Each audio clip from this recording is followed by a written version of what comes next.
Doctor Ahora Roberto, ahora sí, se le escucha bien. muchas gracias. Muy buenas noches a todos ustedes.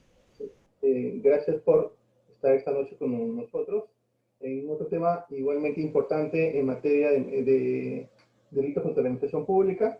Estamos el día de hoy tratando el delito de enriquecimiento ilícito. Es un delito muy común dentro de los delitos contra la administración pública. Probablemente es el tercer delito más común en los delitos contra la administración pública. La trascendencia de este delito justamente estriba en la ascendencia que tiene para el correcto funcionamiento de la administración pública. Vamos a ver algunos aspectos importantes desde el punto de vista de la práctica y la jurisprudencia. El primer tema que tenemos que tocar aquí es que el bien jurídico tutelado, desde la perspectiva de la jurisprudencia y tanto de la doctrina, es dos. Uno, un bien jurídico genérico, que es la correcta administración justamente que se otorga al funcionario público para que en el ejercicio de sus competencias pueda desarrollarse sus actividades funcionales. Y el otro justamente es específico, que consiste en el correcto ejercicio del cargo y empleo. En sentido negativo, implica que no use o que no abuse del cargo para generar incrementos injustificados. Así, justamente la jurisprudencia incide en la observancia de los deberes de cargo y probidad que tiene que tener todo funcionario público. El segundo tema, y es importante tomar en cuenta justamente desde el punto de vista del bien jurídico, es que el bien jurídico es importante en el delito de enriquecimiento ilícito porque a partir de ahí es que se estructura la imputación, el núcleo del delito. Vamos a ver más adelante justamente que no se sanciona el incremento patrimonial, sino el abuso de ese incremento patrimonial, que es el que trae la consecuencia del delito de enriquecimiento ilícito. Ahora bien, también es importante notar que la jurisprudencia es diversa en este punto respecto al bien jurídico. Para algunos lo que se protege es la dignidad, la confianza en la función pública, y para otros los deberes de cargo, de empleo, la probidad y el desenvolvimiento justamente del ejercicio cabal de la función. Como le digo, son perspectivas tanto genéricas como específicas. En buena cuenta, y aquí quiero entrar justamente, el bien jurídico tutelado tiene relación directa con el tipo de delito que es el delito particularmente de enriquecimiento ilícito. Este delito, como pasa también en el delito de colusión desleal, es un delito de peligro concreto. Esto es, ¿sí?, que se requiere la realización o la producción de un peligro para el bien jurídico, pero no es un peligro meramente especulativo, sino es un peligro específico. Y ese peligro específico, justamente, es peligro concreto, se manifiesta cuando el funcionario público justamente incrementa su patrimonio de manera desmedida. Justamente este punto tiene que ver con un elemento importante, y es justamente que en los delitos de peligro concreto se tiene que acreditar justamente esa desproporción entre el patrimonio del funcionario público y el incremento patrimonial ilícito. Ahora bien, al ser un delito especial, el sujeto activo solo puede ser autor el funcionario público. Y aquí un par de características especiales, que no solamente es un funcionario público, sino tiene que tener algunas características propias de ese funcionario público. En principio, puede ser cualquier funcionario público.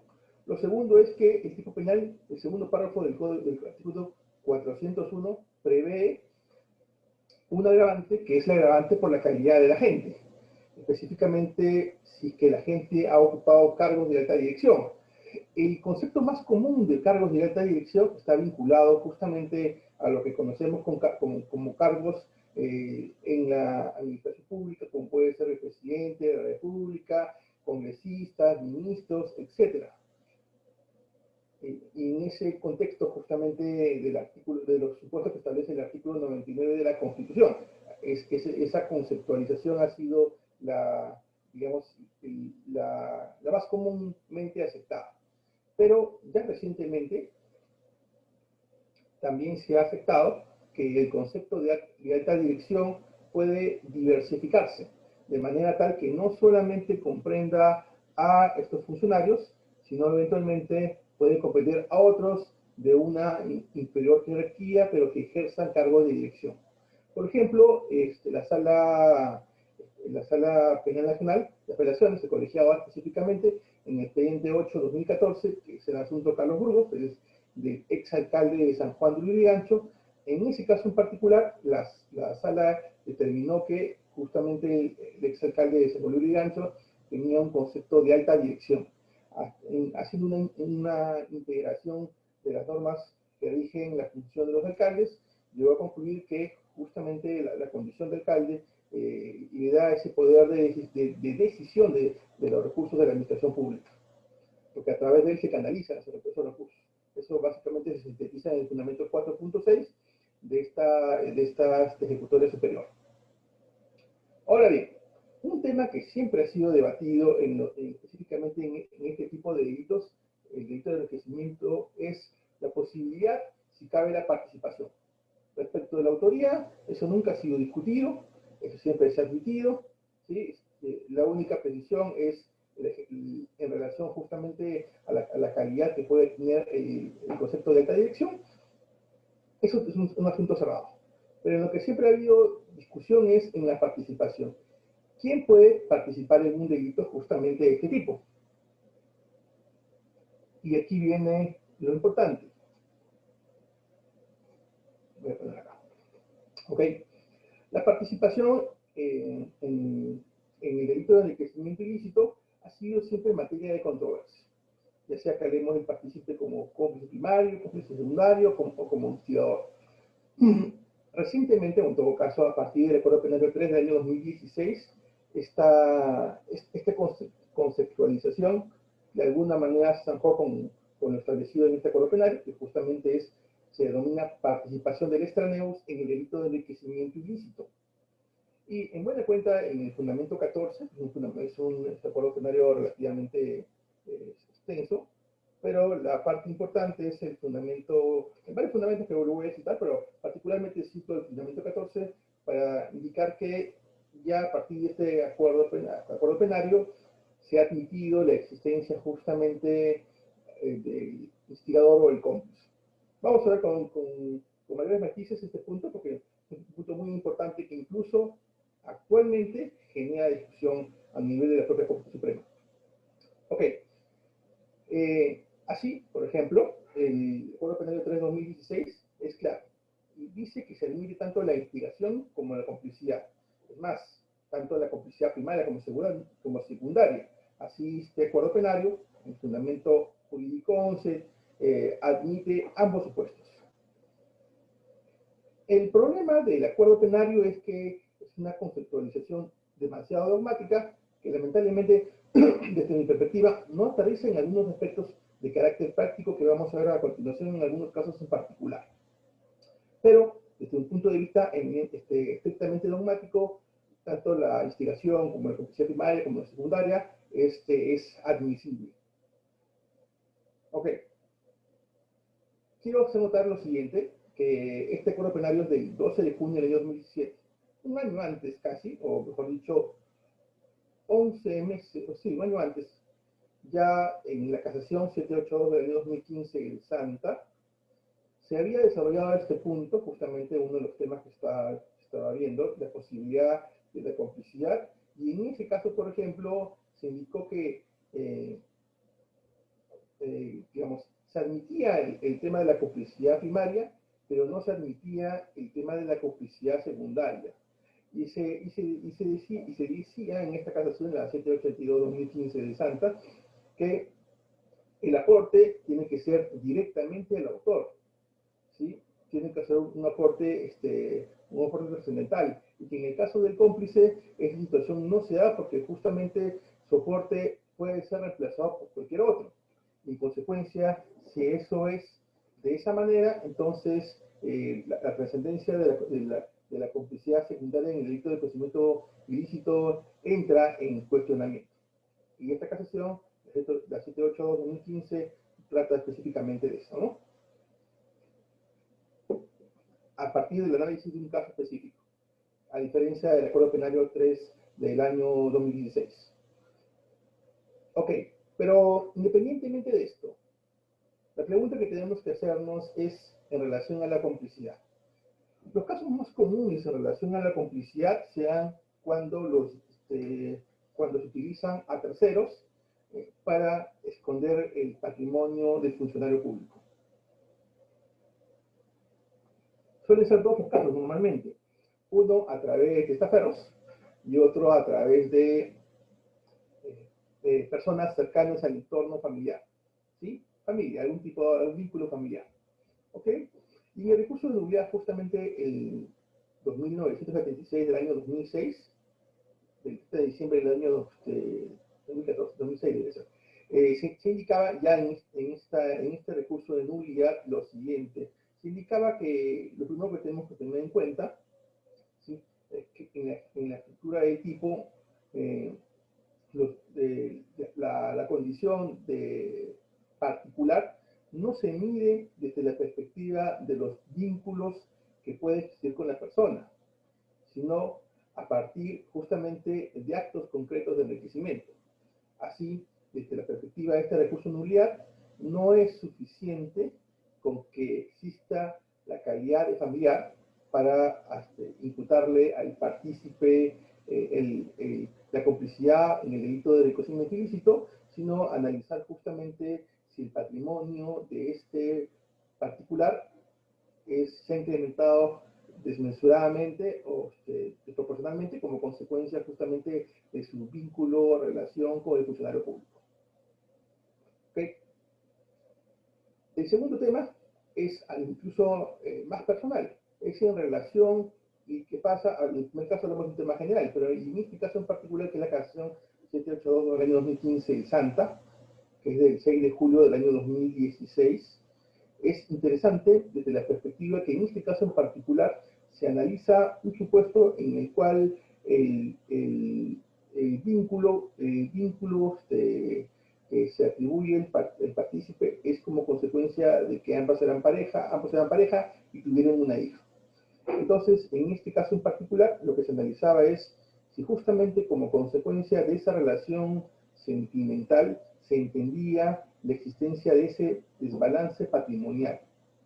¿Ok? Si es posible, justamente decir, como son pareja, digamos, la complicidad puede ser intrínseca al hecho de estar vinculados justamente por ese tipo de relación. Y lo que llegó a concretar justamente esta casación 782 del año 2015 es que, digamos, el hecho que dos personas tengan una relación sentimental no establece per se justamente la calidad de cómplice. Solamente prueba el vínculo que tienen esas personas, pero no prueba justamente, no genera un indicio de balance patrimonial. Un tema interesante justamente en este contexto. Y el otro tema, justamente en el marco de la participación que tenemos que tener claro es, ¿y la participación del cómplice en qué etapa debe darse? Ese tema que también estuvo en su momento en debate, el acuerdo plenario ya lo sacó justamente en el fundamento 15. Y en ese fundamento lo que decía es que la intervención del tercero, ya sea el cómplice o partícipe general, tiene que ocurrir estrictamente durante el ejercicio funcional de este funcionario público. Es más, ¿sí?, incluso en el caso del instigador tiene que darse en este contexto. En el contexto de que el funcionario público es o ha sido, ¿sí?, o en ejercicio del marco temporal del servicio funcionario público, desde que es nombrado hasta que es cesado o suspendido, etcétera, etcétera. ¿Ok? En consecuencia, ¿sí?,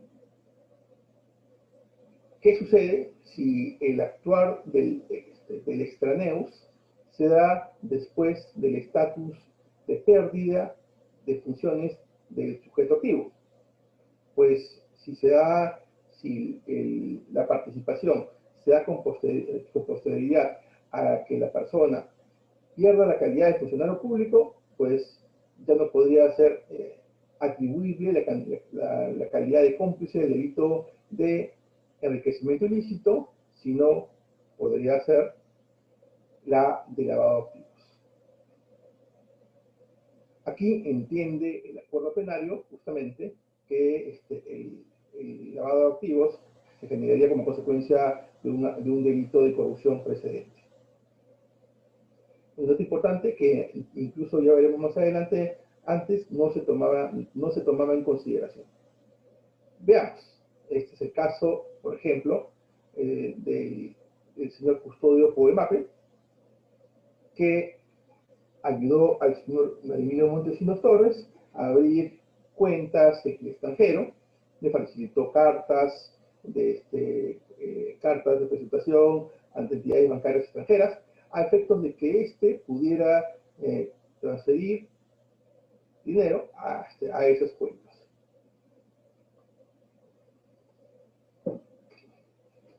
Y miren, que en este caso en particular, en el caso del señor Custodio Poemape en relación al señor Vladimiro Montesinos, que ya estaba sentenciado por enriquecimiento ilícito, lo que dijo la Corte Suprema en el recurso de nulidad 1529 del año 2017 en Lima, es que la ayuda del señor Poemape fue la desplazada del dinero al exterior del país y su ocultamiento. En consecuencia, esa conducta no es la de enriquecimiento ilícito. En este contexto, justamente la Corte Suprema declaró nula la sentencia y absolvió al señor Custodio Poemape del delito de complicidad en el enriquecimiento ilícito. Es interesante que, a diferencia de lo que establece el acuerdo penario, y cito que el acuerdo penario es del año 2017, el 12 de junio del año 2017, y este recurso de nulidad 1539 del año 2017 es del 1 de agosto del año 2017, casi un año después de esto. En este caso, en el caso del señor Custodio Poemape, la sala penal de la Corte Suprema no dispuso que se remitiera a copias certificadas al Ministerio Público a efectos que procediera de acuerdo a sus atribuciones, conforme lo establece justamente el fundamento 15 del acuerdo penario, porque en este caso lo que habría eventualmente, ¿no?, analizando lo que habría hecho el señor Custodio Poemape, podría haber sido un delito de lavado de activos. Lo que hizo la Corte Suprema fue absolverlo del delito justamente de enriquecimiento ilícito y devolver el expediente. En este punto pueden darse cuenta dos cosas. Primero, que incluso actualmente y con posterioridad al acuerdo penario, las posiciones en la Corte Suprema se ven todavía flexibilizadas, es decir, no hay una posición firme o uniforme respecto a este tema, respecto a los actos aproximativos del cómplice. Ahora bien, el tema central claramente en el delito de enriquecimiento ilícito es el incremento del patrimonio justamente del funcionario público. Y en ese contexto, dos cosas tenemos que decir. El elemento objetivo del tipo esencialmente es que el funcionario incremente de forma ilícita su patrimonio. Así, por ejemplo, el acto de incremento ilícito está estrictamente relacionado con el cumplimiento de sus funciones, no con otros actos o con otras actividades que el funcionario pueda realizar. Por ejemplo, no forma parte del delito de lavado de activos otros ingresos que el funcionario puede tener como consecuencia de sus actividades, como pueden ser educativas, empresariales, etcétera, etcétera, que pueden tener, sí, claramente, un carácter de naturaleza administrativa sancionadora, pero no necesariamente penal. Ahora bien, queda claro que el delito de crecimiento ilícito no es un delito, digamos, perdón, reformulo la idea. El delito de crecimiento ilícito es un delito de carácter paulatino, porque justamente el incremento del patrimonio del funcionario público se da a través del tiempo. Y como consecuencia, justamente, la complicidad eventualmente se puede dar en diferentes momentos, ya sea todo el patrimonio, respecto de una parte del patrimonio, pueden intervenir diversas personas en relación relación a cada etapa temporal en que la persona pueda disponer o materializar este exceso de patrimonio que no pueda justificar. Entonces, aquí lo importante es que básicamente la idea es que el enriquecimiento ilícito de manera paulatina puede involucrar a diversas personas en un tiempo, o una, dependiendo del contexto en que se distribuya ese enriquecimiento ilícito. También, ya lo indicamos, la importancia del nexo causal. Por ejemplo, tiene que haber una relación claramente entre el cargo que ocupa el funcionario público o el servidor y el efecto, esto es, el acto de enriquecerse. Por ejemplo, esto ha sido resultado en el pleno jurisdiccional de las salas superiores penales de fecha 20 y 21 de junio del año 2008, en que justamente se estableció como un elemento parte de la configuración esa relación causal. Es más, ya el tema de la relación causal también ha sido admitido jurisprudencialmente. Por ejemplo, el recurso de nulidad 9 del año 2001, en el cual en el fundamento, en esta ejecutoria, se estableció que justamente el nexo causal es importante para determinar esa relación entre el ejercicio del cargo, ¿sí?, y la consecuencia que es la fuente del enriquecimiento ilícito. Ahora bien, se ha trabajado mucho en la jurisprudencia la idea del abuso del cargo. Y es que justamente se asume que si un funcionario público, un funcionario o servidor público se enriquece, eso es consecuencia del uso incorrecto o indebido del cargo. Esto es, eventualmente venta de algún tipo de prebendas, o sea, algún tipo de cohecho, etcétera, etcétera, por los cuales este funcionario público incrementa su patrimonio de manera ilícita. ¿Okay? Así, lo primero que tenemos que decir es lo siguiente, que el ejercicio del abuso del cargo es un elemento que se toma en cuenta para establecer la relación entre la calidad del funcionario y el acto de enriquecerse. Segundo,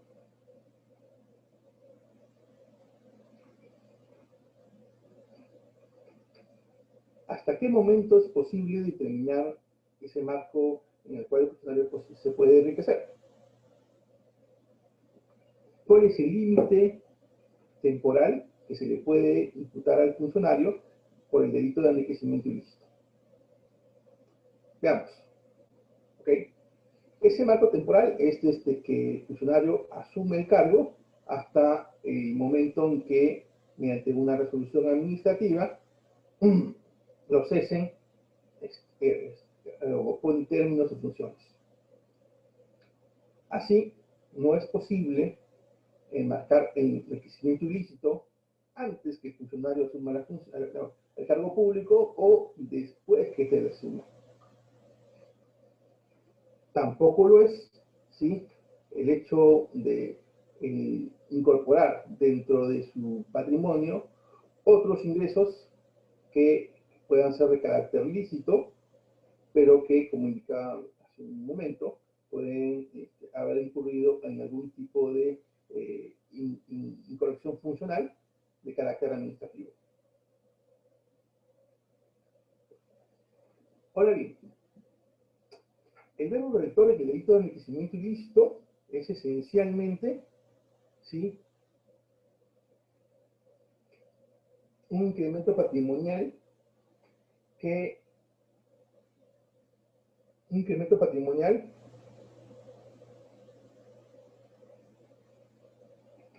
necesariamente tiene que atender a las necesidades, perdón, el incremento patrimonial ilícito, ¿sí?, está relacionado, comunicaba, con el ejercicio del cargo, pero respecto, ¿sí?, al acto de enriquecerse propiamente, como tal, es una actividad permitida, no es una actividad pues prohibida, ni siquiera en el caso del funcionario público, siempre y cuando pueda justificar válidamente sus ingresos en una actividad lícita.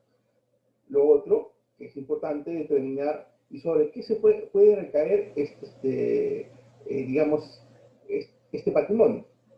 el artículo 1 de la Convención Interamericana sobre la Corrupción de Caracas entiende que este patrimonio recae sobre bienes. Y por bienes entiende los activos de cualquier tipo, ya sea bienes inmuebles, muebles, tangibles, intangibles, o cualquier tipo de documento que pueda acreditar justamente la propiedad sobre determinados activos. En esa misma línea, también la Convención de Naciones Unidas contra la Corrupción, el artículo 2, literal D, específicamente, también entiende en un sentido similar que por bienes se entenderán los activos de cualquier tipo, corporal, incorporal, ¿sí? Muebles o inmuebles, tangibles o intangibles, y los documentos o instrumentos legales, ¿sí? Que acrediten justamente la propiedad o derechos sobre, sobre estos bienes. De ambos artículos, ya sea también de la Convención Interamericana contra la Corrupción, como la Convención de Naciones Unidas contra la Corrupción, podemos desprender dos ideas esenciales. En principio, un bien es cualquier activo, independientemente de la forma que adquiera, que se relacione con el funcionario. Se relaciona desde la perspectiva de propiedad. Esto es, que no necesariamente admitiría la posesión de determinados bienes. Desde el punto de vista del enriquecimiento ilícito, como sabemos, se enmarca justamente en la determinación contable de bienes y por tanto los bienes normalmente son bienes que están registrados o acreditados documentalmente. Segundo, ¿sí? En esta misma línea, respecto a la fuente de enriquecimiento ilícito. La fuente de enriquecimiento ilícito es de dónde proviene el dinero. Puede ser un delito común, puede ser un delito funcionario. En sí, la jurisprudencia es uniforme en decir que tiene que ser un delito, ¿sí? En principio. Segundo, en esa misma línea, la Convención Americana, la Convención de Naciones Unidas contra la corrupción, específicamente el artículo 2, literal E, entiende justamente la idea de productos como cualquier derivado de la comisión de cualquier delito, en general. Por productos se entenderá los bienes de cualquier índole derivados o obtenidos directa o indirectamente de la comisión de delito. Como ven, el espectro es amplio, no se refiere necesariamente a un delito de corrupción de funcionarios, también admite posibilidad de que sea un delito común. Desde esta perspectiva, una conclusión que tenemos que hacer es que no es trascendente determinar, por ejemplo, el modo, el medio o cómo se enriqueció el funcionario, sino que el tema central es determinar si existe un incremento ilícito que sea en una gran magnitud para determinar justamente la licitud del patrimonio. Ahora bien, un dato importante a tomar en consideración, ¿ok? Y cuando hablamos de un incremento desmedido, un incremento desproporcional.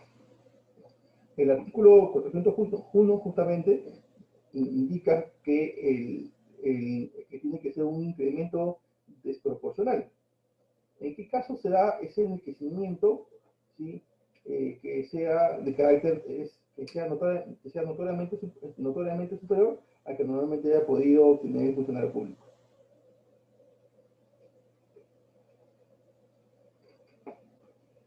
La doctrina, por ejemplo, ha tratado de identificar justamente algunas características. Figueroa Rojas identifica tres específicamente. La primera es que sea mensurable. Esto es, que pueda ser determinado a través de algún medio. Ese medio normalmente es la pericia. Se tiene que determinar cuál es el monto que esa persona tiene de diferente entre lo que recibe o que pueda justificar válidamente a través de sus ingresos como funcionario u otros ingresos que sean ilícitos y el exceso patrimonial que se le encuentra o a terceros vinculados con él. En segundo lugar, está en relación a la proporción. La proporción es un término muy genérico realmente, pero útil en la medida que alude justamente a que no es posible imputarle a un funcionario público cantidades insignificantes de dinero, de proporción de dinero, sino que tiene que ser uno que sea de un contenido tal que permita justamente, en el sentido propiamente coloquial, enriquecerse. Este punto, ya lo vamos a ver más adelante, tiene incluso un contenido mucho más extenso, que ha sido abordado incluso por el propio acuerdo penal. El tercer elemento es el incremento apreciable o notoriamente superior del patrimonio. Sobre este punto, también es importante abordar lo siguiente, y es que el incremento apreciable o notoriamente superior a su patrimonio está en la medida justamente de la desproporción entre los gastos, ingresos y ingresos del imputado. Es decir, que no basta que exista una diferencia entre los ingresos y los gastos del funcionario, sino que esa diferencia entre uno y otro permita entender que estamos ante un uso indebido de la función pública, por la general. Veamos, entremos específicamente a este punto en particular, de cuando hablamos que estamos ante un incremento ilícito patrimonial. Veamos, desde esta perspectiva tenemos lo siguiente, ¿ok? El código específicamente dice cuando es notoriamente superior al que normalmente haya podido tener en virtud de sus sueldos, monumentos, etcétera, etcétera.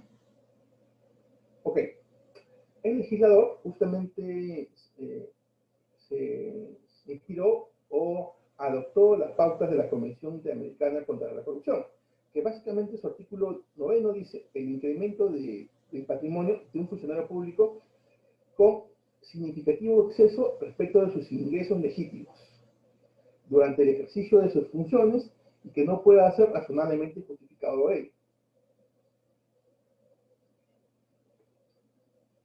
Hagamos una comparación. Mientras que el artículo 401 dice es notoriamente superior, el artículo 9, justamente de la Convención Interamericana contra la Corrupción, dice que es significativo. Diferencia entre notorio y significativo parecería digamos, un tema de proporción, un tema de mayor intensidad, una diferencia de intensidad entre lo notorio y superior. Lo cierto es, ¿sí?, que el Acuerdo Plenario 3/2016, cuando abordó este tema, lo que indicó es que no existe, ¿sí?, una valorización razonable de la magnitud como desbalance notorio apreciable en el patrimonio del funcionario o del familiar. Así, especifica específicamente el fundamento 13º, que no cabe exigir un monto dinerario específico para identificar el enriquecimiento ilícito. Analicemos este punto. Ok. Tenemos que la doctrina nos pone algunas pautas. Ya hemos indicado las tres que tiene que pedir una desproporción, tiene que ser notoriamente superior y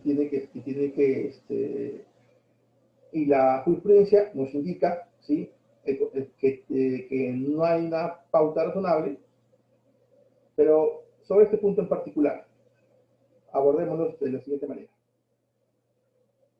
Si la jurisprudencia no indica que existe una desproporción, ¿cuál sería desde la perspectiva, ¿sí?, desde una perspectiva de razonabilidad, el monto que uno podría afirmar que el funcionario público tiene que tener una desproporción entre sus ingresos y egresos para poder decir que estamos ante justamente un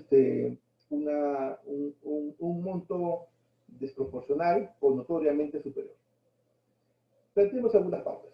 Primero, será notoriamente superior en la medida de que exista una diferencia tal que significativamente cambie la vida de ese funcionario. Veamos.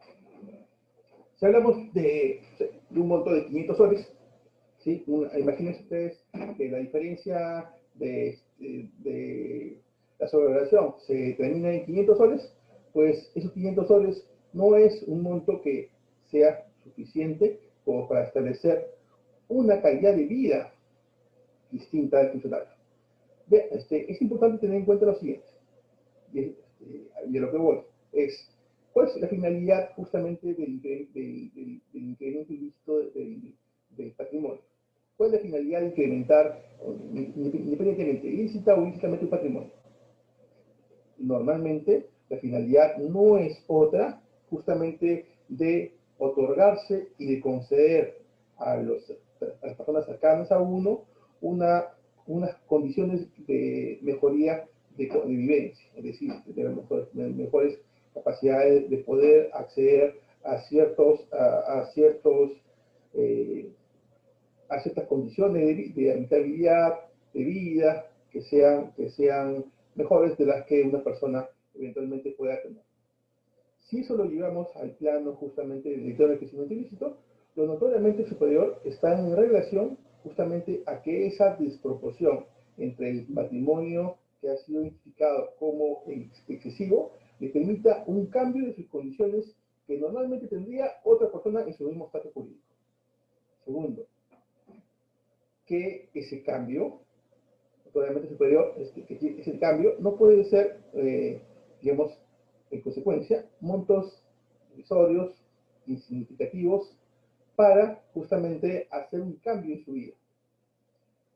Tercero, por último, que esa proporción tiene que medirse desde la perspectiva de cada funcionario público.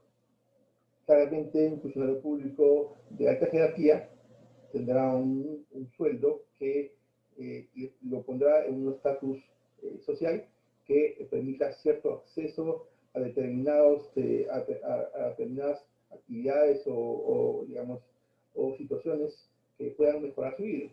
Mientras que otro funcionario público, en otras condiciones, accederá a otras perspectivas de vida, siempre y cuando desde la perspectiva en la cual se desarrolla.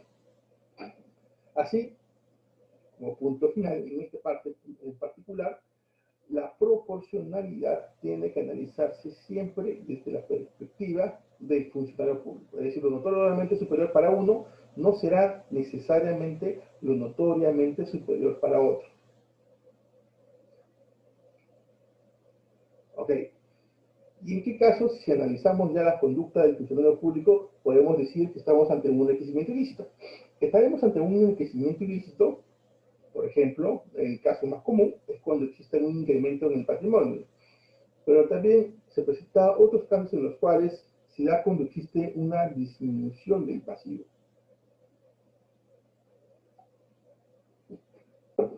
A ver,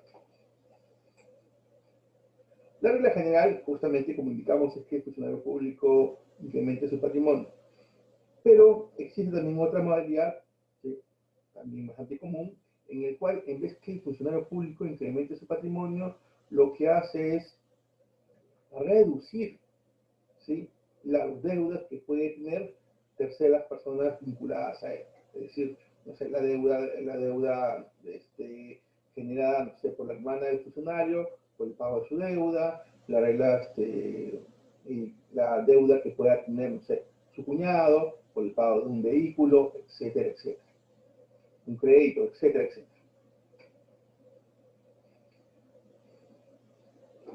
Por tanto, debe dejarse claro justamente que el delito de enriquecimiento ilícito justamente es subsidiario, ¿ok? Porque lo que busca es justamente evitar que el funcionario público se caiga ilícitamente como consecuencia del ejercicio del cargo. Es decir, que como consecuencia de la comisión de un delito que no haya sido descubierto justamente, sí pueda enriquecerse.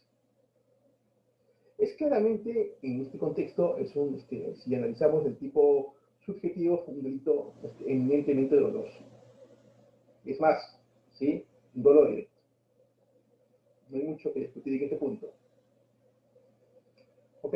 Entonces, es más, el dolo tiene que analizarse desde la perspectiva que el funcionario o servidor público incrementa su patrimonio de manera constante. Y en ese contexto tiene que justamente establecerse el contexto del dolo. Ahora bien, otro tema igualmente importante es en relación a la probanza del delito de enriquecimiento ilícito. En general, desde el punto de vista jurisprudencial y de la práctica, la probanza del delito ilícito se ha basado en estricto en la revisión documental que se hace. En este contexto, la pericia contable ejerce una posición predominante a efectos de determinar ese incremento ilícito del funcionario público. Porque recordemos que esto tiene que ver específicamente con el bien jurídico que lo dijimos inicialmente, que es un delito de peligro concreto. Es decir, para que se configure el delito, tiene que establecerse, ¿qué cosa?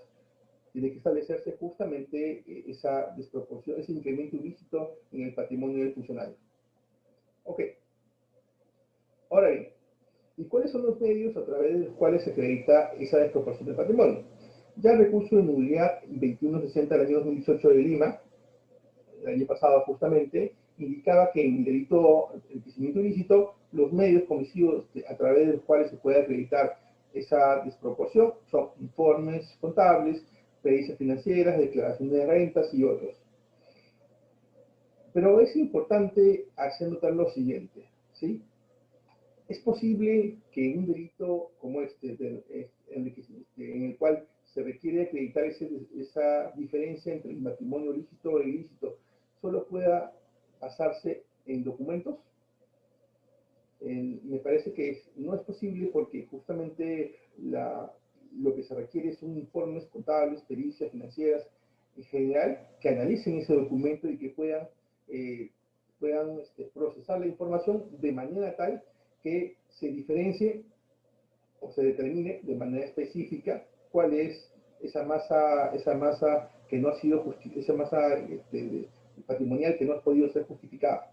Así, desde esta perspectiva, no basta simplemente un análisis del material documentario, sino que se requiere necesariamente un informe contable, una pericia financiera, que analice obviamente toda la documentación contable o financiera de estas personas. Otro tema importante es en relación a los indicios del delito de enriquecimiento ilícito. El artículo 401 indica justamente, o nos remite a la idea del enriquecimiento ilícito. En el último párrafo indica que se considera que existe indicio de enriquecimiento ilícito, dice la norma. Es importante en este contexto porque ya desde el texto inicial del código se hablaba justamente de este indicio. Así, por ejemplo, el recurso de nulidad 4245 del año 2006 indicaba justamente cuando se desarrollaba este punto que los indicios justamente son un elemento a tomar en cuenta, pero desde la perspectiva de los bienes que tienen que ser identificados, es decir, bienes que justifican el enriquecimiento, herencias, préstamos, otros, etc., a efecto de determinar si los bienes acumulados existe una desproporción con los bienes justificados. Pero incluso ya desarrollando este punto en mayor extensión, la casación 782 del año 2015, justamente del Santa, al respecto señalaba que el indicio como tal, ¿sí?, no es un elemento del tipo. Si bien la norma menciona al indicio, no es un elemento del tipo. Es más, lo que dice que esta casación es que desde la perspectiva del derecho a la presunción de inocencia, la desproporción del patrimonio del funcionario público no convierte al mismo, ¿sí?, en un indicio de enriquecimiento ilícito. Se requiere cumplir con las reglas justamente probatorias de la prueba indiciaria. En esa misma medida, el recurso de nulidad 4245 del año 2016, fundamento 6.1 específicamente, respecto al tema probando, señalaba tres ideas fuertes. La primera idea fuerte, y creo que yo una de las más importantes, es justamente determinar la fuente de origen patrimonial. Por ejemplo, ¿sí?, si el funcionario público se le imputa el delito de enriquecimiento ilícito, puede justificar el mismo digamos, en herencias, préstamos, negocios o cualquier otra fuente de remuneración que haya percibido. No sé, por Por ejemplo, en este punto podría ser el funcionario público, además de tener la calidad de funcionario público, puede ser, se me ocurre, docente universitario, etcétera, etcétera. Lo importante en este punto es, primero, identificar cuáles son esas fuentes que plantea el funcionario que justificaría esos ingresos. Lo segundo, ¿sí?, es entender que es posible que el funcionario no solamente incorpore al momento de justificar los elementos lícitos, sino también trate de incorporar en esa misma línea algunos elementos que son simulados, se entiende la jurisprudencia. Esto es, por ejemplo, préstamos simulados, ¿sí? O en todo caso deudas que sean también simulables. El tercer tema, y es el análisis de la prueba documental. Y aquí en el análisis de la prueba documental, claramente hablamos desde el punto de vista de la pericia, hay que determinar justamente si esos ingresos están relacionados con un acto simulado. No solamente en el caso anterior, solamente hablamos de que se han incorporado documentos simulados, sino que específicamente ahora hablamos si la fuente de esos documentos que justificarían el patrimonio son simulados.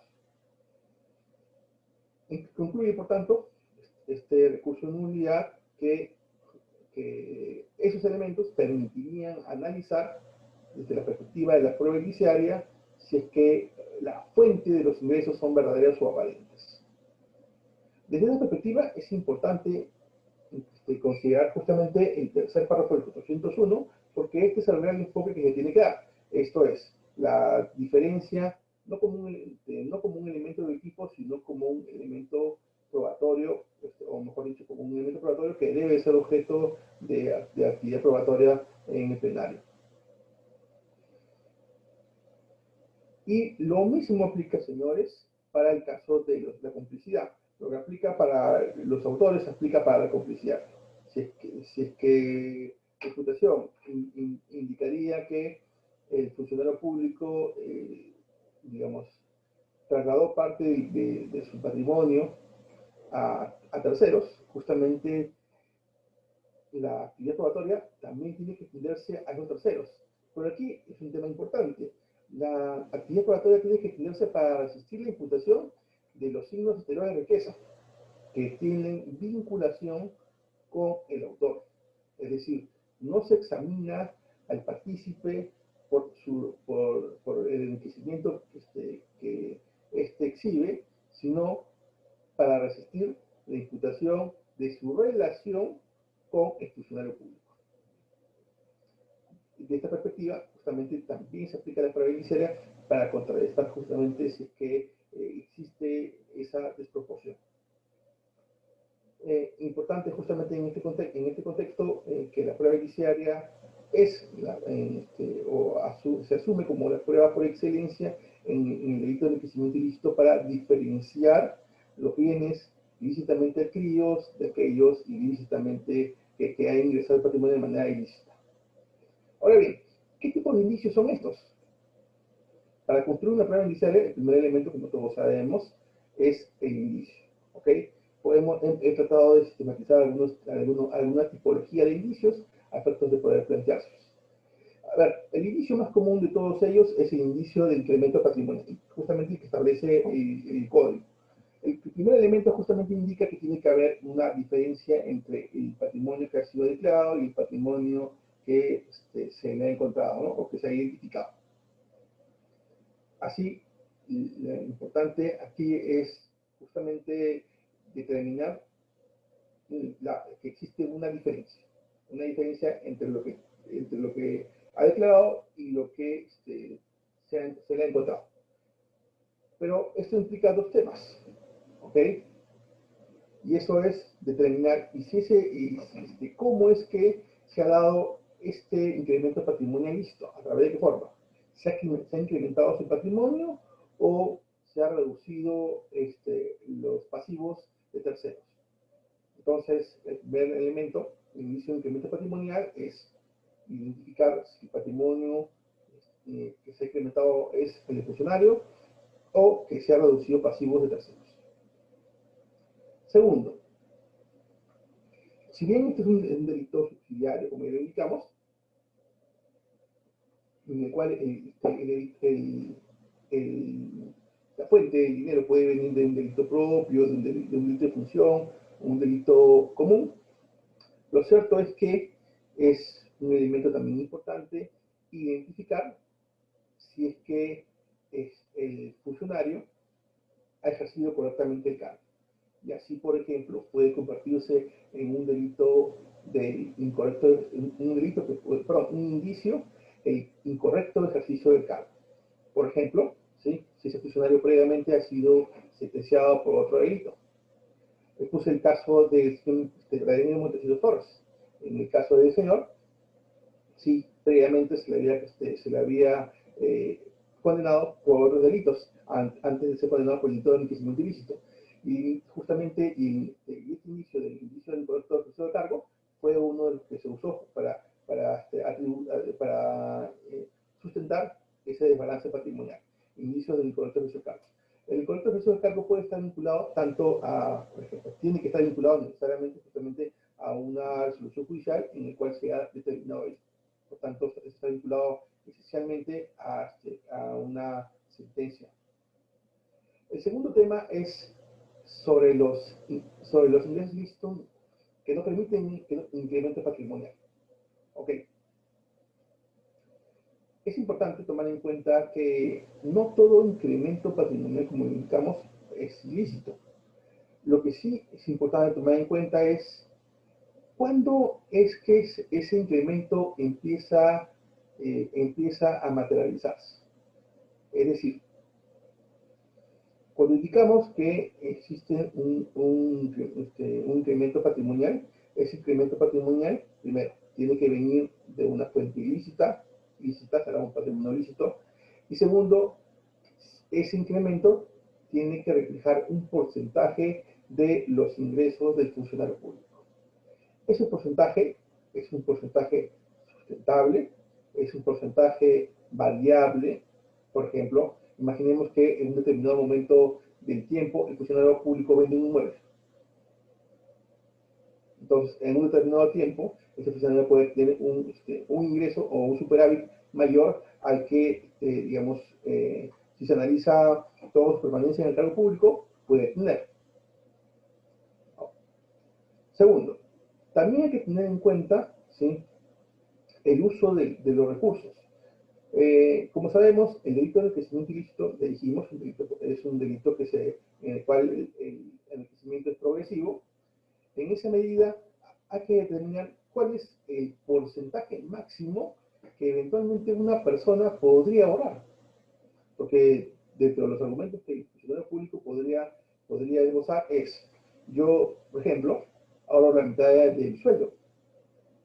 ¿Es posible? Sí es posible. Pero eso va a tender justamente a el contexto en el cual el funcionario vive.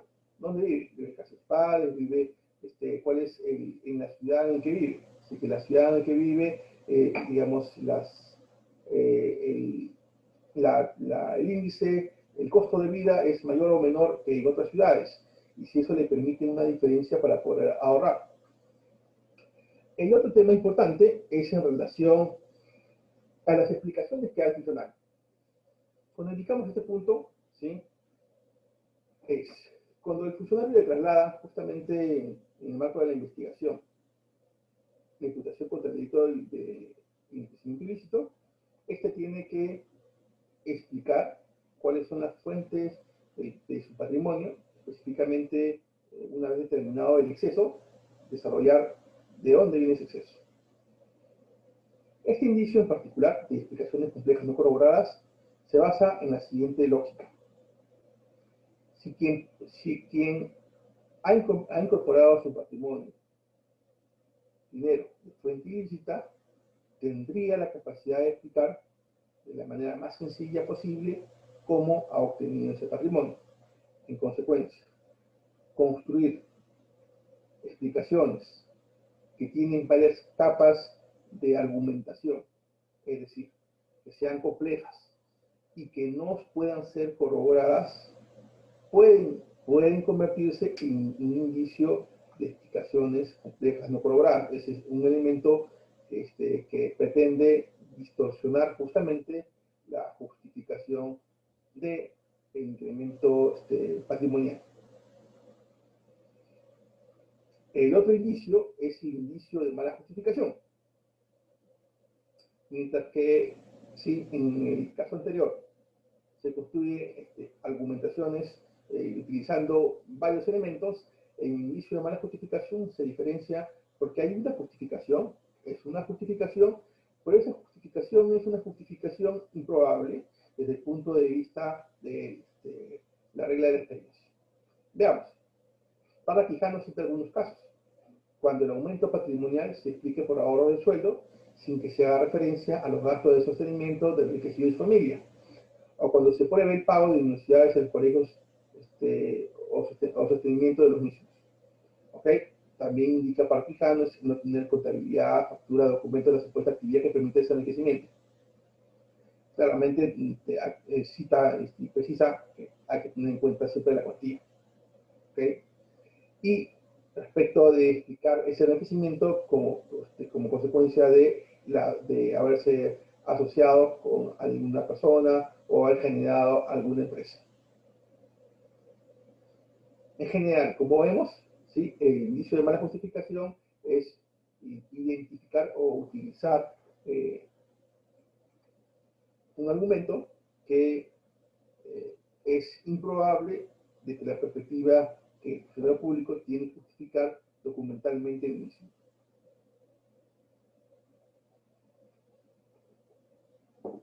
Un indicio ya más discutido es el denominado indicio de no corroboración. Como sabemos, el artículo 9 del título preliminar del Código Procesal Penal establece el derecho de defensa, y una vertiente del derecho de defensa es el derecho a guardar silencio. El imputado puede, durante todo el proceso, mantenerse silencio. La carga de la prueba recae sobre el Ministerio Público. Eso queda claro. La pregunta es si es posible que utilizar la falta de colaboración del imputado, la no declaración del imputado, como un indicio en su contra.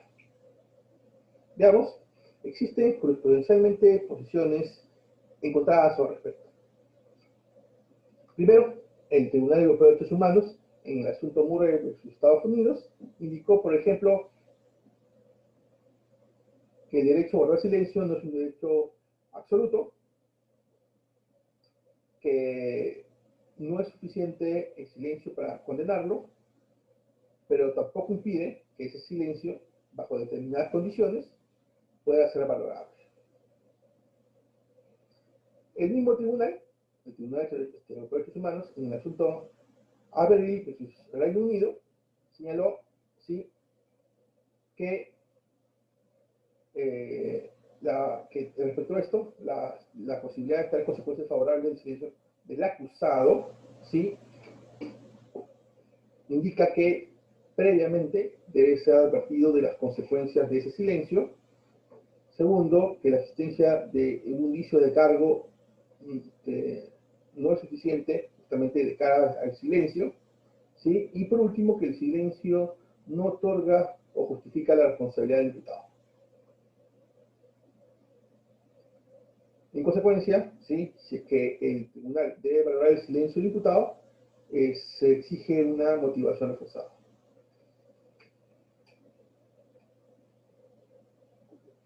En nuestro país, el Acuerdo Penario 3/2010, el fundamento 34 literal D, al respecto indica que la ausencia de una explicación razonable del imputado, de adquisiciones y destinos que pensaba darles a sus operaciones, hace necesaria una explicación exculpatoria que elimine y disminuya el efecto discriminatorio. Desde esta perspectiva, sí, la Corte Suprema sí le atribuye cierto valor, no termina de cerrar el círculo para decir que sí es valorable.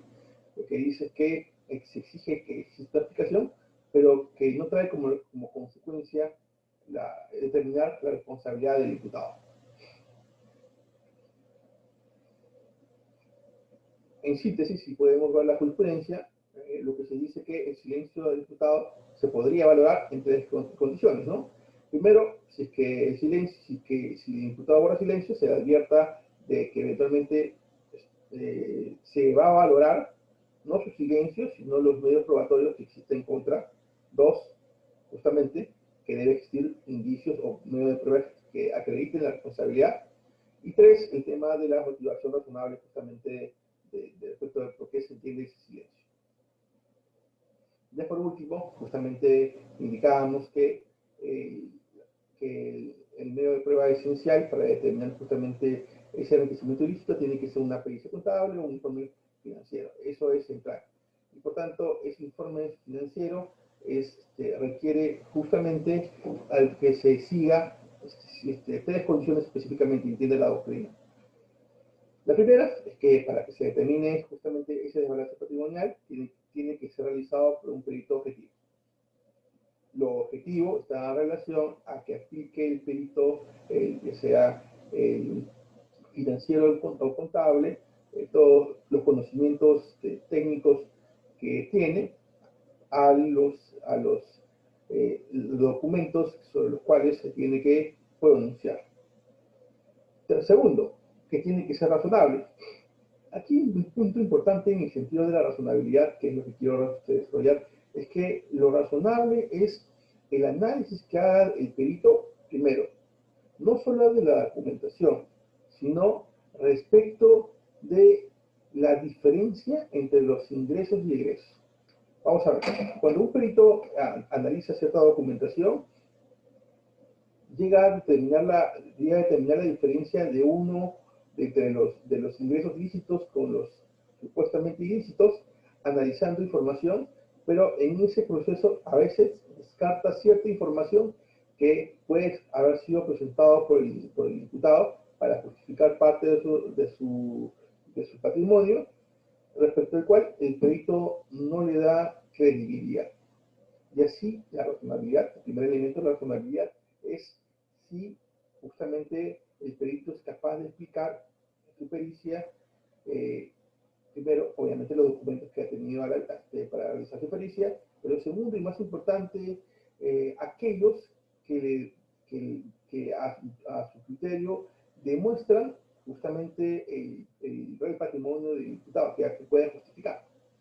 Y si eventualmente excluye otros dentro del margen de la determinación de la diferencia, explique justamente por qué los excluye. Entendemos que las reglas que establecen el Código Procesal Penal es que se puede valorar cualquier tipo de medio de prueba documental. La prueba documental puede ser una copia simple, ¿sí? Etcétera, etcétera. Así que la razonabilidad justamente está en la medida de que el documento pueda manifestar justamente lo que dice, ¿no? Que puede ser contrastable. Eventualmente, no necesariamente a través de otro documento, sino eventualmente a través de declaración o cualquier medio de prueba en general. También, el tercer elemento es que tiene el perito, a la hora de elaborar su pericia, tiene que establecer cuál es el procedimiento que va a aplicar, qué técnicas o métodos va a aplicar, si va a ser técnica contable, cuáles son las reglas de técnica contable, cuál es digamos, el conjunto de pasos o secuencias que va a utilizar para poder desarrollar esa pericia. A eso se refiere con un libro de procedimiento, que se establezca justamente ello, que no sea, en pocas palabras, arbitrario, justamente la estructura del razonamiento que utilice el perito y los pasos que puedan seguirse, ¿no? De manera tal que la persona pueda identificar cuál es el conjunto de pasos que se ha seguido y determinar si ese paso pueda ser reproducible. Y por último, sí, es la proporcionalidad.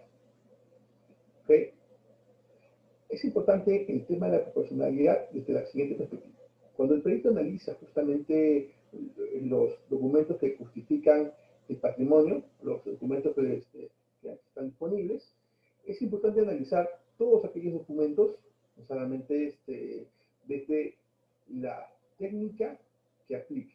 Es decir, si estamos hablando en general que son documentos, documentos de naturaleza, ya sea virtual o física, cada uno de ellos tiene que identificar cuál es el valor probatorio que utiliza, pero además, ¿sí? Justamente tiene que proyectarse a meditar los mismos en el contexto en el cual fueron emitidos y la incidencia que tiene actualmente al momento de realizar la pericia.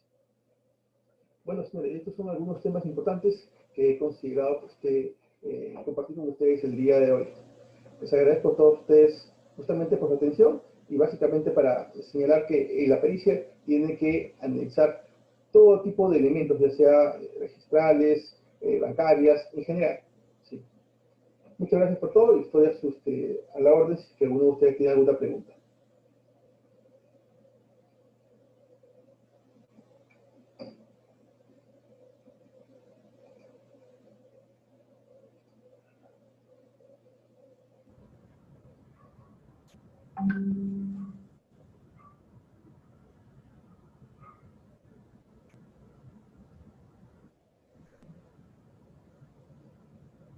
Sí,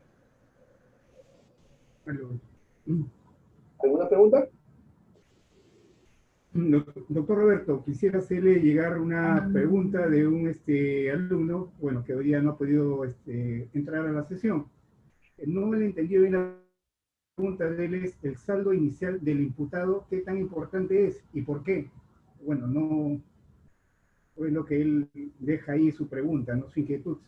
El saldo inicial, entiendo que por saldo inicial se refiere cuando alguien ingresa a la administración pública, ha hecho una declaración, ¿sí? de bienes y rentas para determinar con qué ingresos.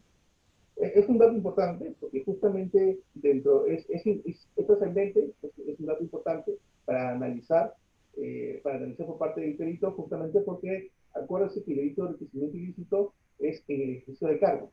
Por tanto, los ingresos que han tenido antes, ¿sí? Son trascendentales desde varias perspectivas. Primero, para determinar cómo ha ido evolucionando ese patrimonio y si es posible que parte del dinero, de los ingresos del funcionario público haya podido construir a lo largo de su carrera o de la función pública, puedan ser parte, ¿sí? Ganancias como consecuencia de este saldo inicial.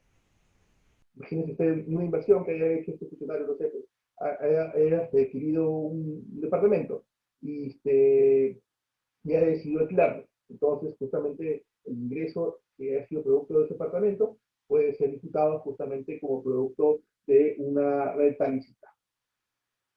Sí es un dato importante. Las pericias siempre toman en consideración no solamente los saldos iniciales que tiene el funcionario público, sino las declaraciones juradas que hacen los funcionarios públicos todos los años. ¿Alguna pregunta más? Muy, doctor, muy amable, gracias. ¿Alguna pregunta de los participantes, estimados doctores? ¿Alguna inquietud?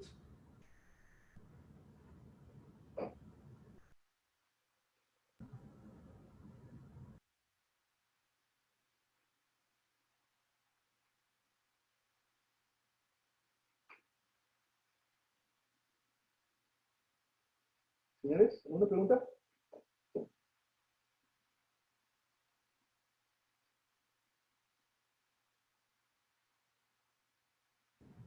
Doctor, creo que todo está claro. Si quiere conveniente, podemos culminar la sesión del día de hoy.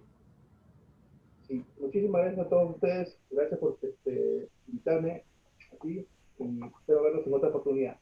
Tengan buenas noches. A usted, doctor Roberto.